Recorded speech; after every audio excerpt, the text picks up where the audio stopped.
Hello and welcome back to another week in the Vintage Dietitian Kitchen. I kind of like that. I think it sounds kind of catchy. I might start saying it for several weeks in a row until I forget about it and then never say it ever again and totally forget that I've said it, and then maybe like in 2 years or something I'll say it again and think that it's the first time I've ever said it and think it's rather clever.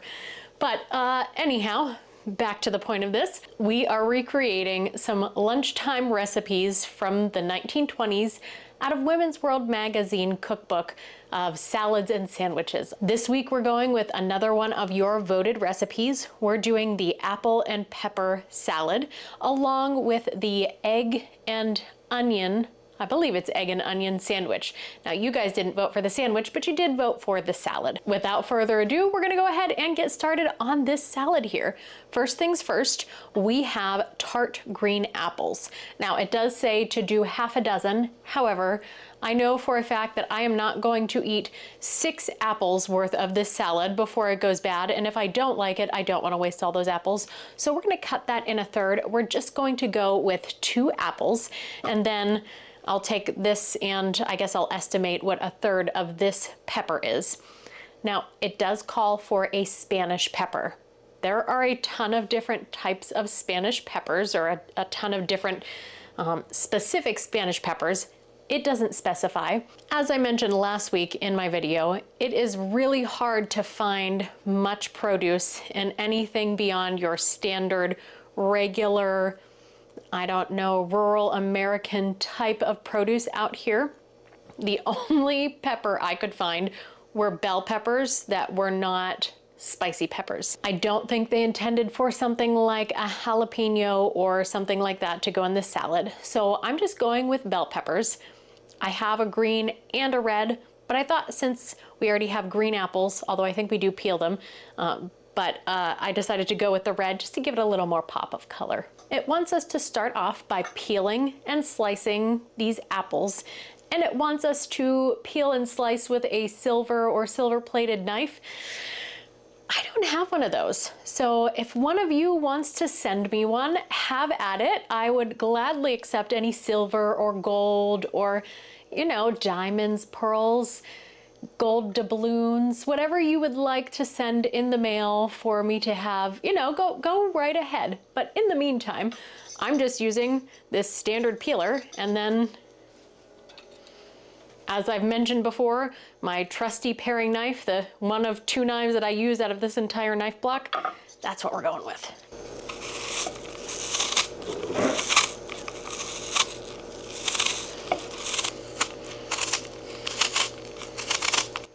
Am I gonna do it? Am I gonna get it all in one? That's gonna be awesome. I'm gonna be so freaking excited. I never get it all in one. Just shut up, Ashley. You're gonna jinx yourself. Just shut up. Okay.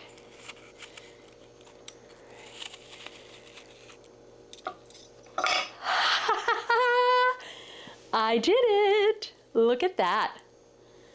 All right. The ducks are going to be very happy to fight over this.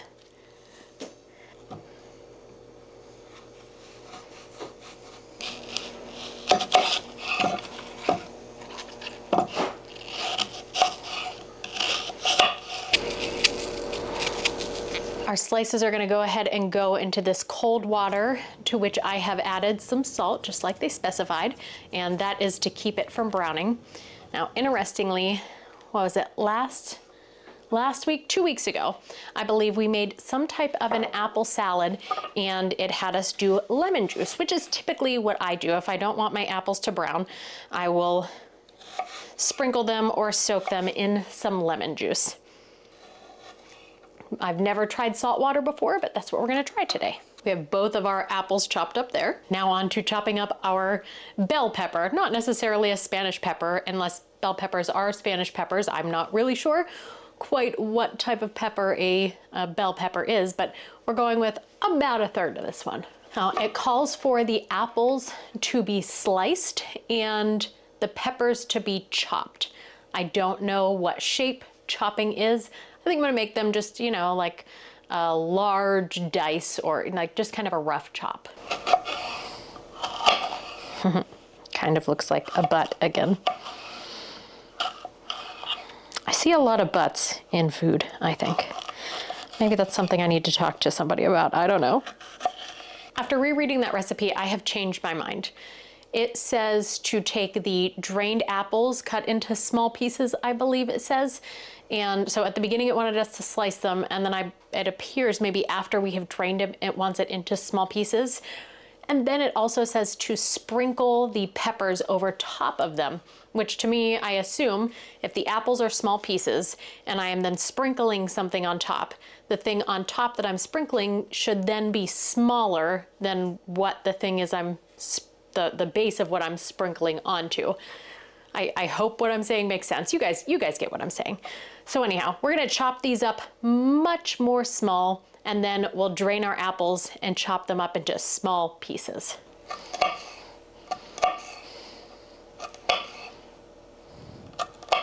For our dressing, it wants 6 tablespoons of salad oil. So I did 2 tablespoons because I cut this in a third, and I don't have any really salad oil, whatever that would be. I assume it's a nice neutral type of vegetable oil, canola oil, something like that.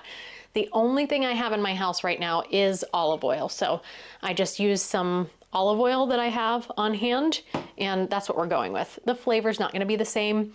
Olive oil is a little more strong type of oil, so I'm gonna taste the dressing a little bit more than what was probably intended, but I'll just try and keep that in mind. We have it was I think 2 tablespoons of lemon juice, which would be 6 teaspoons. So cutting that in half, I did 2 teaspoons of the lemon juice. And then this is where it got a little squirrely. Hopefully it's close enough. I took the smallest teaspoon I have is a 1/4 teaspoon, and I just tried to not quite fill it up the whole way for the sugar. And then honestly for the salt, I just went like this and did a little sprinkle in there. And then the paprika, I just took the 1/4 teaspoon and pulled a little bit out so that it looked like there's still some in there, but it just isn't really that much. And we're gonna put this in there and then just beat it well. We have our little salad bowl filled with lettuce leaves, or lined with the lettuce leaves. I had them a little further up earlier. They have fallen a little. And we fill that with these apples. I definitely don't think that the apples are going to fit the whole way in there, or excuse me, all of the apples are going to fit in there. But that looks like about enough. And then we will sprinkle our peppers on top. Woo! Yeah, it looks nice. Oh yeah, with the lettuce green in there, I'm really glad we went with the red pepper. And then it says to do all of the dressing. Since we don't have all of the apples and all of the peppers in there, I'm just gonna pour out what's in here, and then I'm not gonna try and scrape the sides for the rest of it. I'm just gonna leave the residue in there, and to me, that'll be good enough.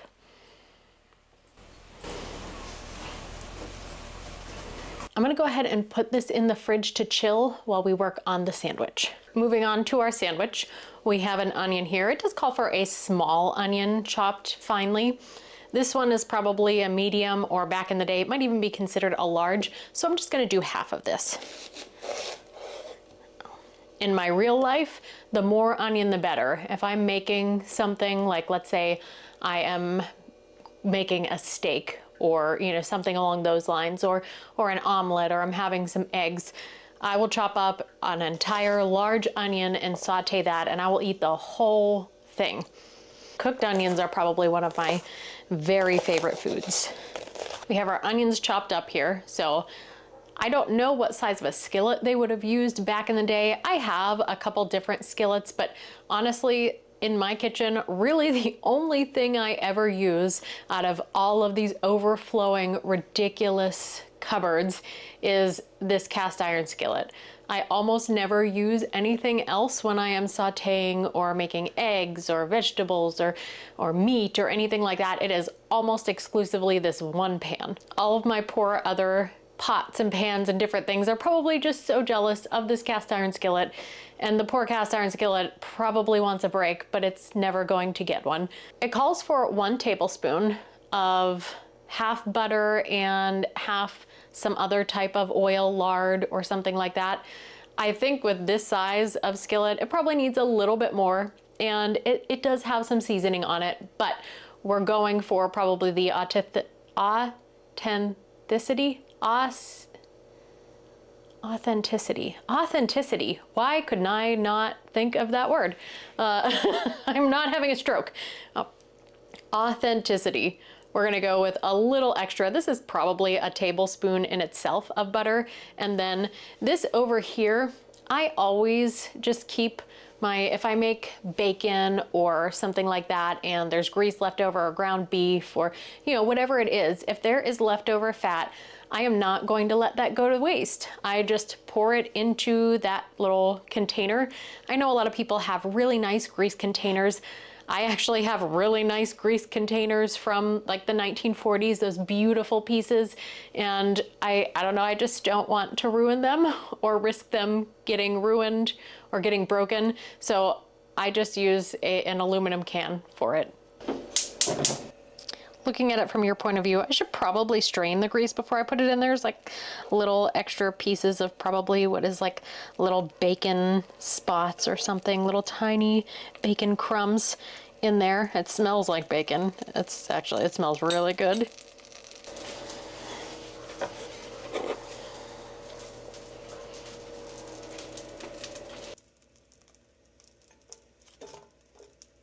How did I somehow miss chopping like whole sections of this onion?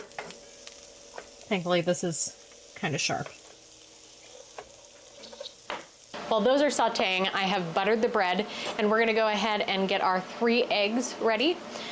Whenever I do more than 1 egg, actually whenever I do any eggs, I always crack them into a separate bowl first before I add them together, just in case in the off chance you have a bad egg, especially if you're doing a lot of eggs and let's say you have like a dozen eggs in the bowl and the very last one that you crack is the one that ends up being the bad one, then you've ruined all dozen eggs. You have to get rid of all of them. So I almost always, sometimes for some reason I'll forget, and usually if I forget, that's gonna be the time that there's a messed up one in there. But that's why I advise most people to just crack it in to a separate container.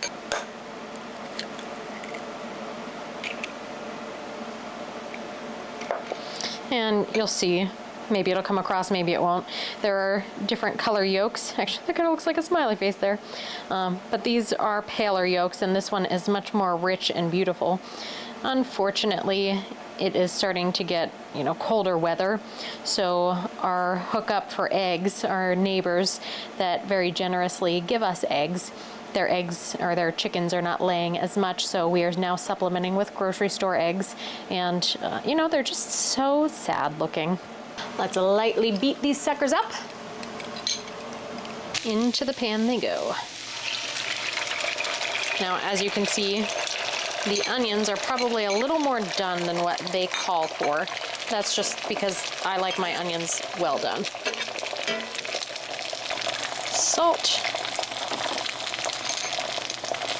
pepper,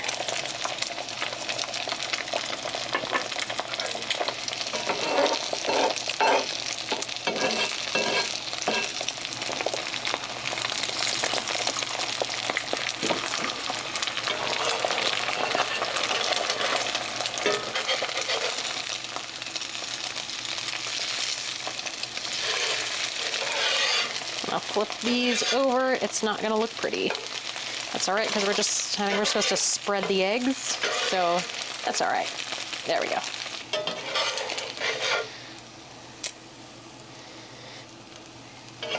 You know, I think this is probably enough for a couple sandwiches. Whew. They had hungry people who were working hard back in the day. There we are. Beautiful. Ooh, that is warm. Let's cut this sucker on a diagonal just as they have requested to make it easier to handle. Oh.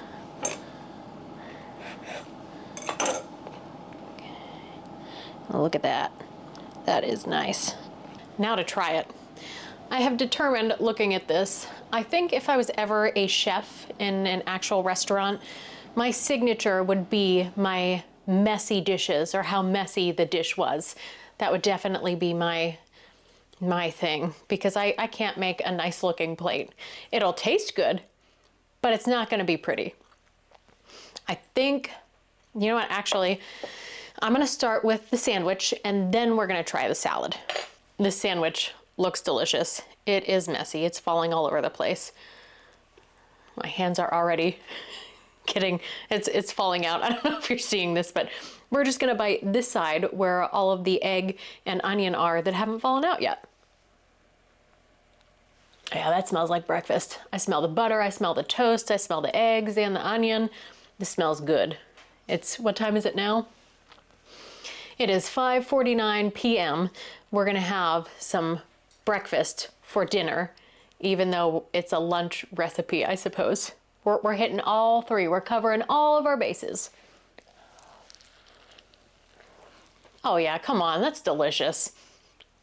You can't go wrong with eggs and onions and bread. The only thing that might make this a little bit better is if you would have, do I have something on my face? I feel like I have something on my face. No. Anyhow, the only thing I think that would have made this better is if you would have toasted the bread just a little bit, like a light toast on the bread. I think that would have elevated this just a little bit, but this is great. Now to something that I don't think is a classic, at least not in the culinary situations I have grown up in, is this apple and pepper salad. It smells good.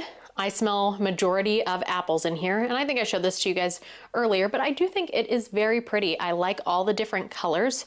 It reminds me a little bit of Christmas. Anytime you get that red and green together, it just hits me as Christmas, and a little white in the apples. The apples are they have a green hue to them, but they're a little bit white. I guess it also reminds me a little bit of Mexico and Italy as well. All right, I have a little bit of apple, I've got all the dressing, and I have a little bit of pepper on that bite too. Cheers. Actually, that's not too bad together. Raw peppers, raw bell peppers for me, when they're mixed with more sweet type of things like apples, just not my thing, I don't think, usually. I don't know that normally I like that, but the freshness, the juiciness of that red pepper is kind of playing off of this tart apple pretty well. And honestly, with the olive oil, I thought I would taste the dressing a little bit more strong. I really don't. I'm not tasting the dressing really at all. Mostly I'm just tasting the apple with a little bit of the pepper. I don't know that we even needed this dressing added to it. The salad has a lot of crunch to it. So I don't know if you're somebody that wants a little bit more balance. And you know what, now that I say that, the balance could be this sandwich here. You have a nice kind of heavier eggs, onions, butter, it's nice and soft, and then you have more of a bright, crispy, crunchy salad. These two might be kind of a nice mix to go together. Thank you guys so much for joining me today. If you like what you saw, make sure to like this video and subscribe to the channel. And as I mentioned last week, if you are not getting the notifications and you want to be getting them, go in and check your notification settings, because I believe something reset in many people's YouTube settings and a lot of people are no longer getting notifications. I know for myself, some of the videos or channels that I subscribe to on YouTube, I'm not getting the notifications for them, or I wasn't getting the notifications for them before I went in and checked my settings to make sure that I am re-following or being re-notified. Also, if you joined us on the live the last time, we talked about the pears that are in my yard. So I'm not going to be making a video of what I'm doing with these pears, but just in case you guys are curious, when I turn this camera off, the next project in this kitchen is going to be making pear sauce with these, just like you guys suggested. So make sure that you're following on Instagram and Facebook. The links for that are down in the description. If you'd like to join us on the next live call, it will be November 20th. We'll be voting on the next recipes that you guys want to see. I'll show you the different recipes in the cookbook and you guys get to pick. And we'll probably just chat about any random thing that pops up into your mind. It's never really formal, it's kind of rambling sometimes, but It's always fun to talk to you, and you guys seem to enjoy talking to each other as well. So hopefully I will see you guys next week and again on the 20th November. Bye.